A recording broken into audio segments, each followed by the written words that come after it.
A racist wall appeared overnight, but by sunset, it became something unforgettable. The afternoon sun lay gently across the neighborhood, washing the houses in a golden warmth that seemed almost timeless. The air carried the comforting hum of ordinary life, children's laughter as they chased one another down the cracked pavement, the rhythmic rattle of bicycle wheels spinning fast, and the occasional bark of dogs that lounged lazily in the yards. It was a familiar picture, one that spoke of peace, of safety, of the rituals of everyday living. To an outsider, the street might have appeared untouched by conflict, a place where neighbors exchanged smiles, where small joys were enough to hold the day together. But then, as the light shifted, the camera of the eye was drawn toward the center of the block, where an ordinary wall no longer looked ordinary. Its surface, once dull gray concrete, now screened with fresh, jagged streaks of red and black paint. Letters too big to ignore slashed across the wall, words heavy with venom, words that spat out hatred with every curve and angle. The graffiti was raw, almost pulsing with the ugliness of the intent behind it. Slurs burned into the space where children once leaned their bicycles, where families once gathered to rest in the shade. Overnight, cruelty had arrived, and it had carved its message into the heart of the neighborhood. A young mother was the first to see it up close. She had been walking her son home from school, his small backpack bouncing against his shoulders, as he tugged her forward with innocent excitement. But when her eyes fell on the wall, her steps faltered. She froze mid-stride, her breath catching in her throat. Her son, confused, looked up at her, then followed her gaze. Her eyes widened with shock, then narrowed in a mixture of disbelief and dread. She pressed a protective hand against her boy's shoulder, instinctively pulling him closer as if her embrace could shield him from the poison dripping from those words. The innocence in his face, still unshaped by the world's divisions, contrasted painfully with the cruelty splattered across the concrete. She swallowed hard, torn between wanting to cover his eyes and needing him to understand why her body stiffened. Across the street, others began to notice. A pair of neighbors paused mid-conversation, their laughter dissolving into silence as their eyes landed on the wall. Their smiles faded, replaced with uncertain frowns. One shook his head slowly, muttering something under his breath, while the other looked down at the ground, as though pretending not to see might make the image disappear. Whispers drifted through the air like restless shadows. From one porch, an elderly woman clutched the railing, her lips trembling as she murmured, "Who would do this?" A teenager, phone in hand, raised the camera toward the graffiti, capturing it in silence, his face unreadable. A man walking his dog stopped just a few steps short, tugging at the leash as if the sight itself had rooted him in place. The dog barked again, but this time the sound seemed sharp, echoing in the tense quiet that had begun to settle. Some shook their heads in disgust, their expressions hardening, anger simmering behind their eyes. Others chose the path of silence, slipping back into their homes, closing their doors with quiet finality, as though by refusing to acknowledge the wound, they could pretend the neighborhood remained whole. Yet the wound was there, bright, loud, and impossible to ignore.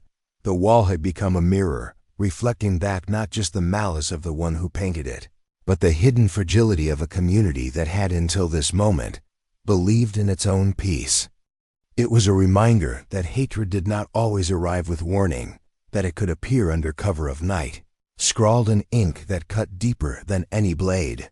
The mother stood motionless still, her hand tightening on her son's shoulder. His eyes, wide with curiosity, tugged upward at her, silently asking questions she was not yet ready to answer. She forced herself to breathe, her chest rising and falling with effort. The hateful words glared back at her, bold and unapologetic, like a challenge thrown down in the middle of their quiet lives. One by one, more neighbors noticed. Conversations hushed, the once cheerful background noise fading until only the sound of wind through the trees remained. Some averted their eyes, quickly, unable or unwilling to confront what had appeared.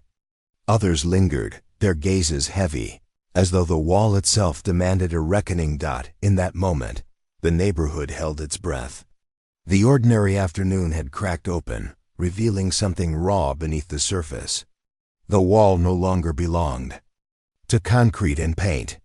It belonged to the weight of history, to wounds that many carried quietly, and to a new question that hovered unspoken in the air. What would they do now? Word of the graffiti traveled faster than anyone could have expected. No announcement was made, no meeting called. Yet as the afternoon light shifted and shadows stretched long across the sidewalks, people began to arrive. One by one, black residents stepped onto the block, their presence quiet but resolute, as though drawn by an invisible thread of responsibility.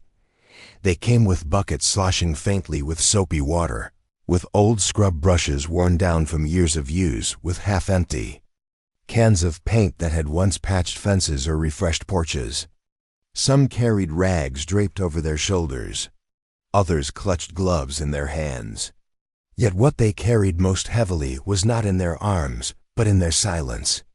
It was the kind of silence that carried history, the silence of ancestors whose dignity had been stripped, the silence of wounds too deep for words, the silence that comes just before a storm breaks. As they gathered near the wall, the atmosphere shifted. The ordinary hum of neighborhood life seemed to retreat, leaving only the sound of shoes crunching on gravel and the faint whistle of the wind. Each footstep rang with a weight disproportionate to its sound, as if each person who joined was contributing to something larger than themselves. With every new arrival, the tension thickened, not the hot anger of a mob, but the fragile, electric determination of a people who refused to bow to hate.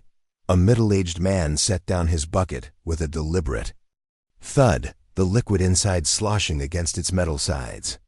His jaw was tight, his eyes focused on the hateful scrawl before him.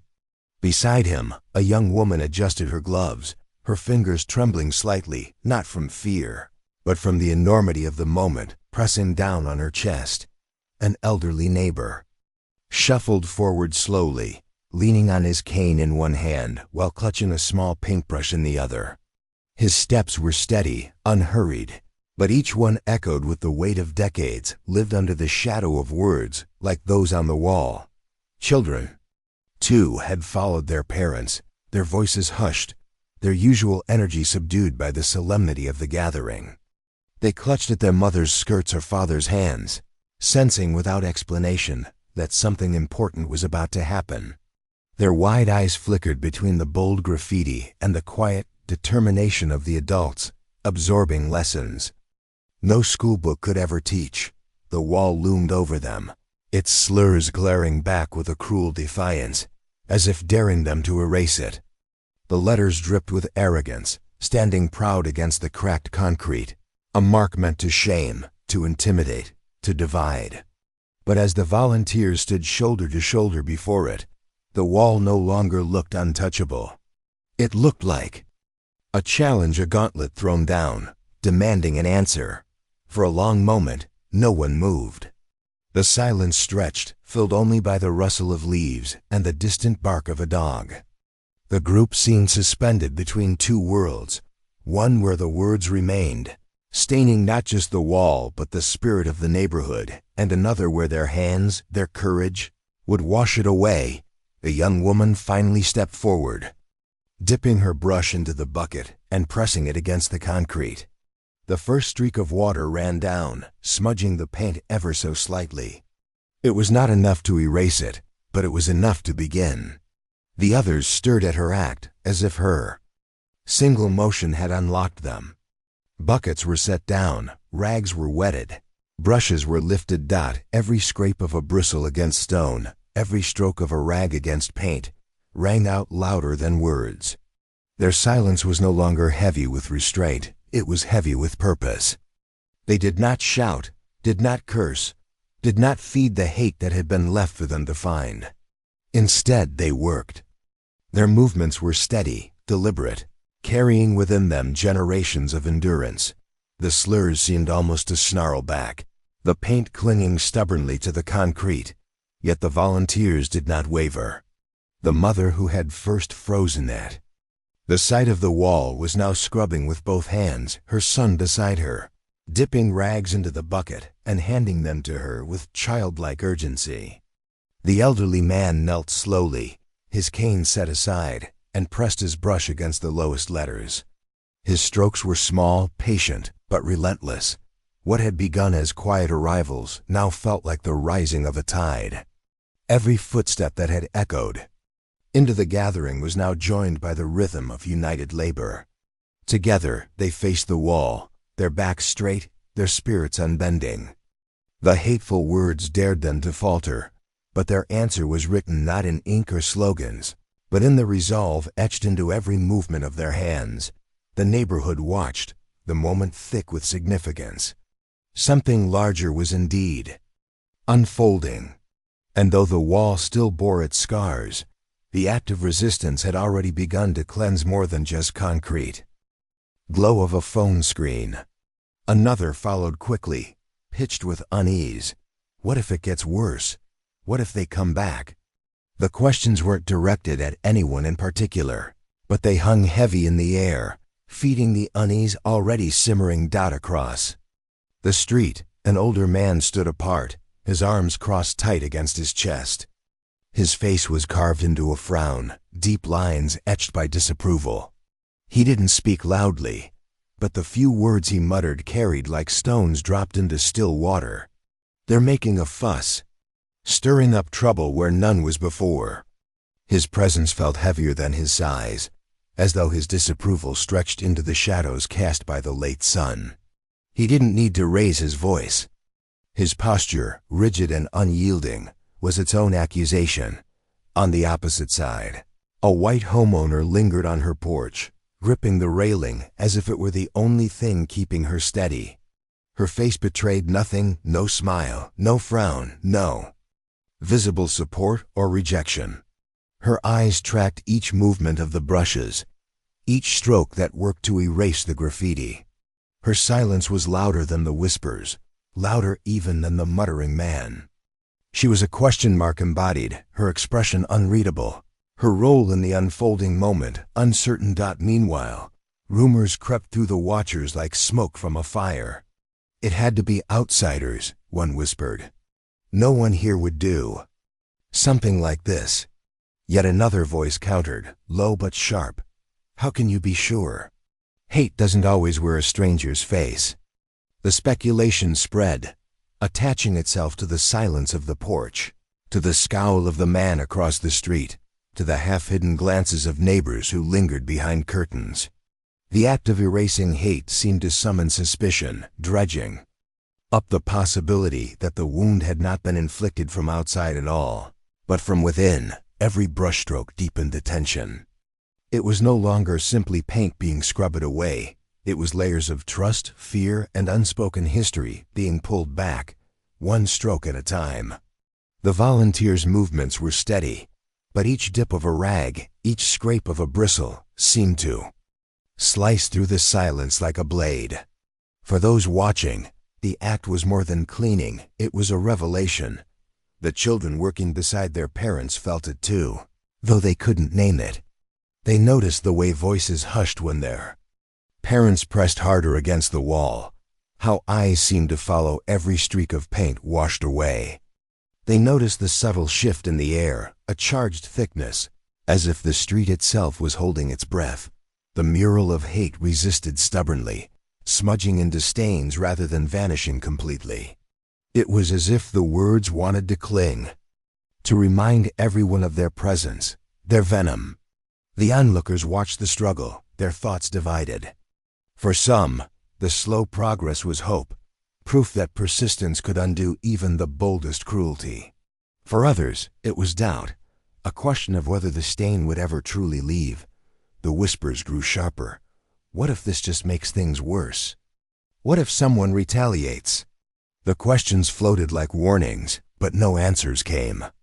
The only response was the rhythm of brushes, the steady labor of those who refused to let fear dictate the fate of their neighborhood. And through it all, the watchers remained, some whispering, some frowning, some silent. each one a piece of a puzzle, each one part of a mystery the community had yet to solve. Who had painted the wall? A faceless outsider under the cover of night? Or someone much closer, whose silence now felt too heavy, too telling? With every passing minute, it became clear this wasn't just about scrubbing paint from concrete. It was about uncovering something far more complicated. Each stroke wasn't just erasing, it was peeling back a mystery that no one yet dared to name aloud. The wall was nearly clean. The sharp edges of the hateful letters had blurred into smudges, the slurs reduced to faint stains beneath layers of soap and sweat. The volunteers worked steadily, their breathing heavy, their arms aching but unwavering. Each stroke felt like a reclamation, each splash of water like a promise that cruelty would not have the final word.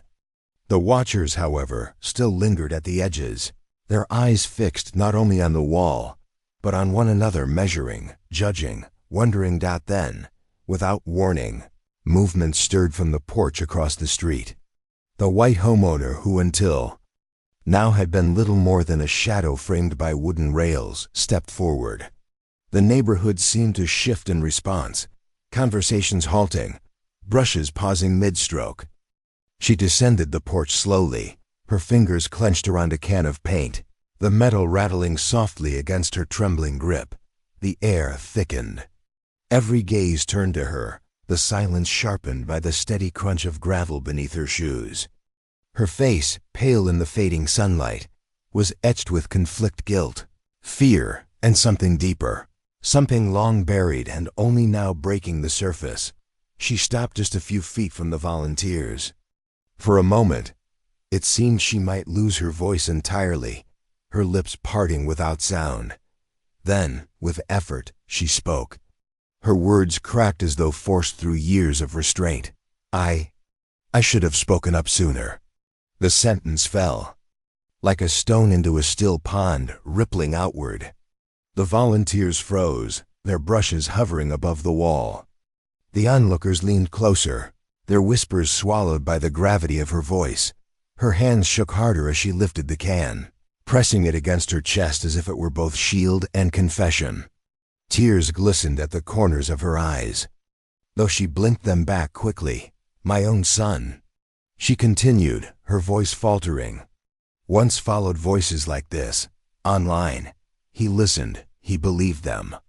And I was too afraid to admit it, too ashamed." Gasps broke through the crowd like a sudden gust of wind. The admission cracked open the moment in a way no one had anticipated. The volunteers exchanged glances, confusion and disbelief flickering across their faces. This was not the enemy they had imagined, not a faceless vandal, but the quiet figure who had stood watching all along. Some in the crowd pulled back instinctively, suspicion etched in their eyes. Others softened, caught off guard by the rawness in her voice. Children clutched at their parents, sensing the weight of what had just been spoken, but unable to fully grasp it. For a long, aching moment, no one moved. The brushes remained still, dripping faintly onto the dirt. The sound of water trickling from a half-emptied bucket filled the silence, a fragile counterpoint to the storm brewing in unspoken thoughts. All eyes rested on her. The question hung heavy in the air, unvoiced but undeniable. Would she be condemned? For what she had revealed, for her silence, for her connection to the kind of hate they were fighting against? Or could she be forgiven, welcomed into the act of resistance she had watched from afar? Her shoulders shook as she lowered her gaze, shame bowing her head. She seemed smaller now, fragile beneath the weight of her own confession. And yet, she did not turn away. She stood her ground, trembling but present, as though offering herself up to whatever judgment the community might render. The neighborhood felt suspended in that instant. The fading sun painted long shadows across the ground, stretching between the volunteers and the woman who had stepped forward. The wall behind them bore the scars of its recent defilement, streaked with soap and half-covered paint, a symbol of the struggle that had brought them all to this exact moment. Then, from among the volunteers, the elderly man with the cane straightened slowly, His eyes, deep and lined with years of hardship, studied the woman in silence. For a heartbeat, his expression was unreadable. Then he set his brush down carefully and took a step forward. The crowd held its breath. Her eyes lifted to meet his, wide and uncertain. The can of paint wavered in her hands, as though she expected him to push it away, to reject her attempt at joining. Instead, he raised a hand, aged, weathered, but steady, and gently gestured toward the wall. "If you've got paint," he said softly, his voice carrying farther than its volume should have allowed, "then help us finish this." The tension fractured. Gasps softened into murmurs. The woman blinked rapidly, struggling to steady her breath. For the first time since stepping off her porch, her lips curved into the faintest, trembling shape of relief. She nodded, clutching the can tighter, and took her place among them. The wall loomed before her, daring, accusing. Yet this time, she faced it not as a silent bystander, but as someone choosing finally to act. And the neighborhood, still watching, realized that the story of the wall was no longer only about hate painted in the dark of night. It was also about the courage to step into the light, trembling and uncertain, and to confess the silence that had allowed hate to linger too long. The air hung thick after the woman's confession, the weight of her words still vibrating in the silence. For a moment, the volunteers and the onlookers seemed frozen, caught between suspicion and compassion, unsure which way the moment would bend. Then, the elderly man, his cane set aside, extended his hand. In his palm rested a brush, small, worn, bristles frayed from years of use. His voice broke through the tension, gentle but steady, carrying the quiet authority of someone who had weathered storms before. "Then help us finish this," he said. Words fell with surprising force. They were not an accusation, not a dismissal, but an invitation. The woman's breath hitched. Her eyes darted between the brush, the man, and the faces around her. For an instant she seemed paralyzed by doubt, her body tense with the fear of rejection. The paint can in her trembling hands clinked against its lid, as if to betray her nerves. But the brush stayed extended, unwavering. Her chest rose and fell sharply as she gathered herself. Slowly, almost timidly, she set the paint can down, then reached forward and took the brush. The crowd seemed to inhale at once, the sound of their collective breath breaking the silence. Still, she hesitated. The wall loomed before her, the hateful stain stubborn beneath streaks of soap and water. To touch it felt like touching her own guilt, her own silence. Yet the elderly man's presence beside her steadied her. She bent her knees, lowering herself until she was level with the wall, and pressed the brush against the rough surface. First stroke was shaky, uneven, but it was a stroke nonetheless. The sound of bristles against concrete rang out like a declaration. She was no longer just a bystander. She was part of the work. The volunteers glanced at one another. Something shifted, an invisible line that had divided us and them, widened by suspicion and silence, now began to dissolve. The woman's movements grew steadier. With each stroke, her shoulders loosened, her breaths deepened. The brush no longer trembled in her grip. The elderly man leaned beside her, dipping his own brush into fresh paint, and together they pressed their strokes side by side. The mood changed subtly at first, then unmistakably. The anger, the tension, the doubt that had clung to the air began to lift. What replaced it was fragile but undeniable reconciliation, delicate as glass yet strong enough to carry hope. Across the street, the man who had muttered disapproval earlier faltered in his stance. His arms, once tightly crossed, dropped slightly. His frown lingered, but his eyes softened with something he didn't quite recognize. On the porch, another homeowner shifted, no longer hidden behind unreadable silence. Parents in the crowd nudged their children forward, whispering encouragement.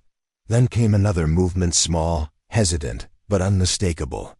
A teenage boy, cap pulled low over his forehead, stepped from the edge of the onlookers. His shoes scuffed against the pavement as he approached. He didn't speak, but he crouched beside the woman, dipping a rag into a bucket and pressing it to the wall. One act sparked another. A young black mother, who had been clutching her child's hand, released it gently and walked forward. She picked up a spare brush, dipped it, and began to scrub. Her child followed, mimicking her strokes with clumsy determination. A white man in work boots soon added his strength, rolling his sleeves up and kneeling without hesitation, that it spread like a chain. Reaction. One by one, neighbors who had watched in silence stepped forward. They came from different houses, different lives, some carrying brushes, others only their bare hands. The distinctions of age, color, and background blurred as they joined the circle around the wall. The crowd was no longer a collection of watchers and doers. It was a team. Voices that had been whispers of doubt now turned into gentle encouragement. Here, take this brush. Pass me the bucket. You missed a spot. Let me help. The hateful graffiti, once bold and commanding, now shrank beneath the united strokes of many hands. With every layer of paint applied, with every rag pressed and twisted, the venomous words disappeared a little more, smothered not just by color, but by the act of reconciliation itself. Children laughed softly as they smeared paint with their tiny hands, unaware of the full weight of what they were part of. Teenagers leaned into the work with surprising energy, their earlier uncertainty melting into pride.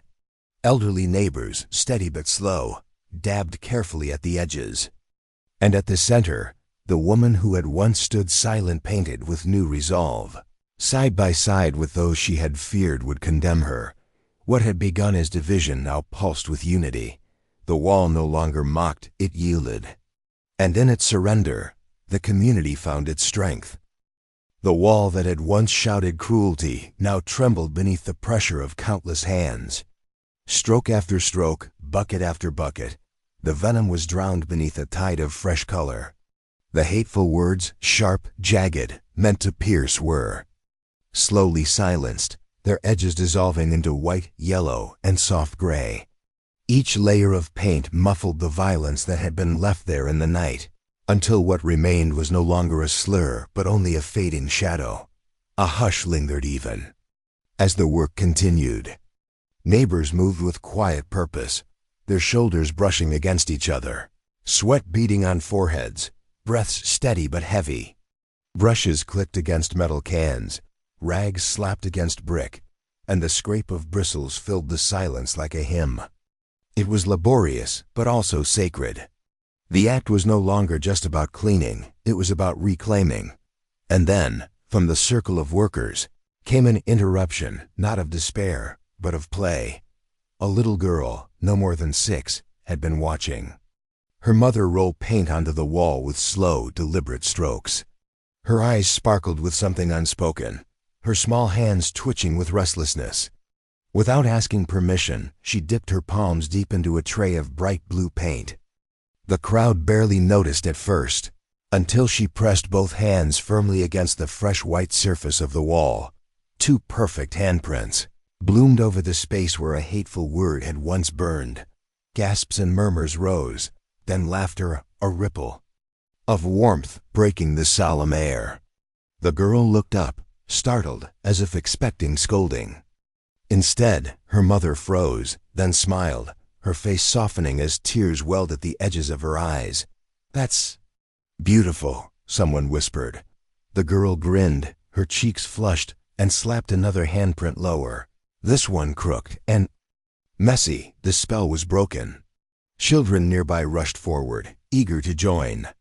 They dipped their hands in red, green, yellow, purple, squealing at the mess, delighting in the freedom. Soon, dozens of small palms pressed against the wall, each mark layered where poison once lived. The adults paused in their work, brushes suspended in midair.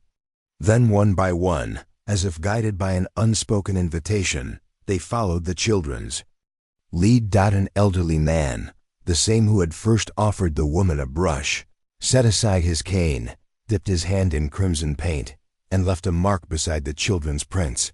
Wrinkled fingers stretched wide in defiance of age and bitterness. A teenage boy carved a swirl with his palms, dragging lines into shapes. A young mother outlined her child's handprint with her own, the larger hand framing the smaller like protection. Soon, the wall became a canvas. Circles overlapped, stars emerged from dots, hearts were traced with shaky fingertips. What had been vandalism was transforming into art, not planned or perfect but alive.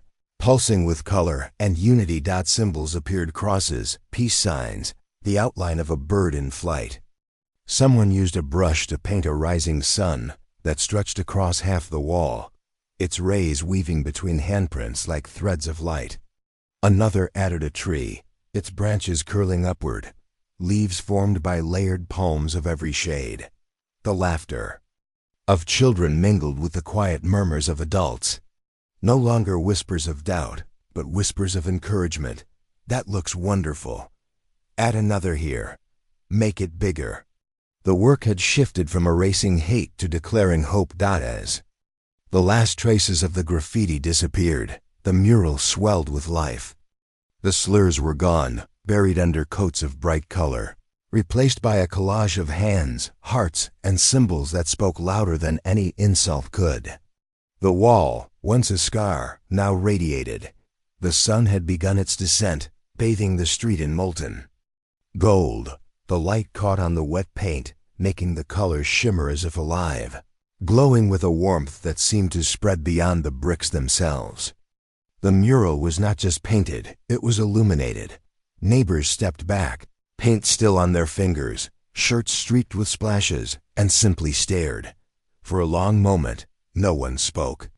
The wall, once a weapon, now stood as a testament. It was imperfect.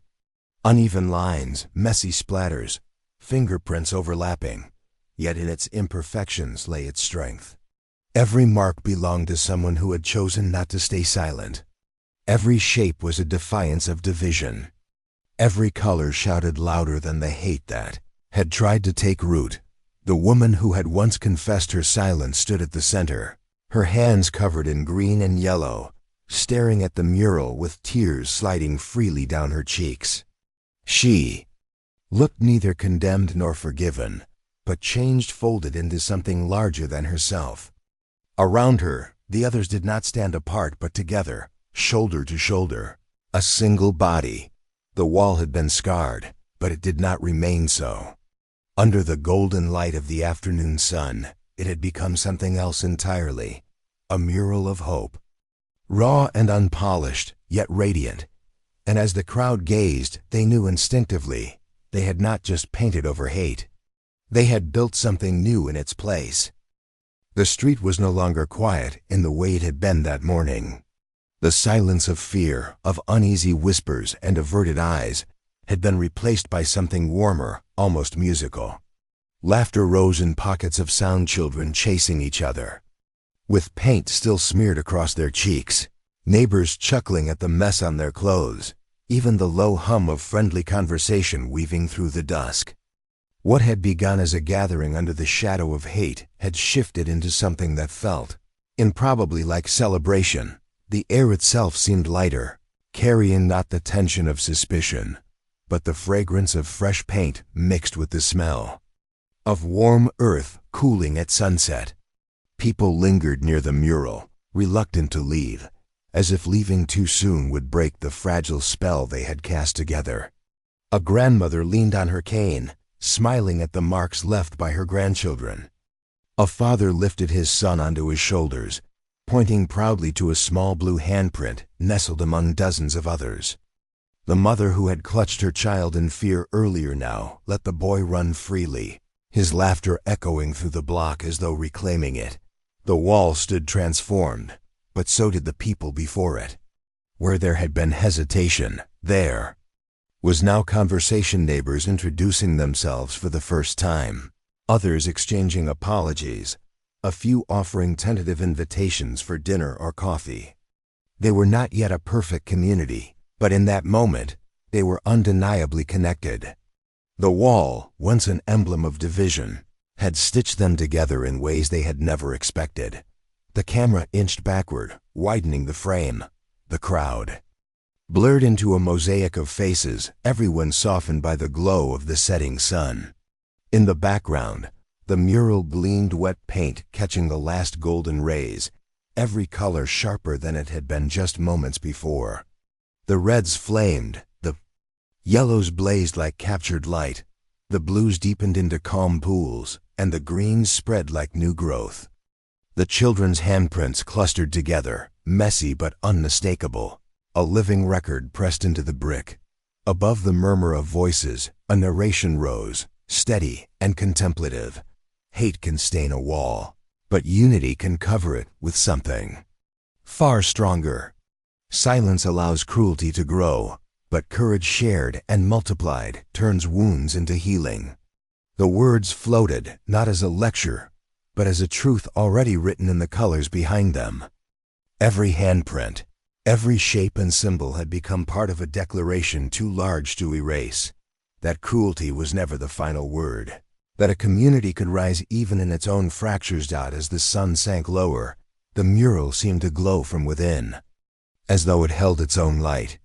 Shadows stretched long across the street, but the wall burned bright, defiant against the approaching night. Neighbors stood shoulder to shoulder. Children sprawled on the sidewalk, their tired giggles fading into softer tones as they leaned against their parents. Nobody hurried home. It felt as though leaving would mean stepping away from a promise too sacred to abandon. The woman who had confessed her silence stood quietly at the edge, her paint-smeared hands resting at her sides. She gazed at the wall, not as something she had helped create, but as something that had remade her. The shame that once bent her shoulders now gave way to a different weight, the knowledge that even after mistakes, there was a chance to stand, to speak, to act. The camera pulled back further still. The block was just one among thousands, an ordinary street in an ordinary town. Yet the mural stood out bright, stubborn, impossible to miss. In the distance, faint sounds of life carried on. A dog barking, a car door slamming, a window opening to let in the cooling air. Ordinary sounds, yet layered now with something extraordinary. The final shot lingered on the mural alone, framed by the glow of the setting sun. The children's handprints, messy and bold, stood at its center, scattered like stars across the wall. Their colors shimmered as though whispering a vow that could not be undone. It was more than paint. It was a lesson carved in color, a promise sealed not in words but in touch. A reminder that though hate could deface, it could not endure, not when met with courage, not when transformed by unity. And there, in the fading light, the mural kept its silent promise that the future, though fragile, could still be painted brighter by many hands together.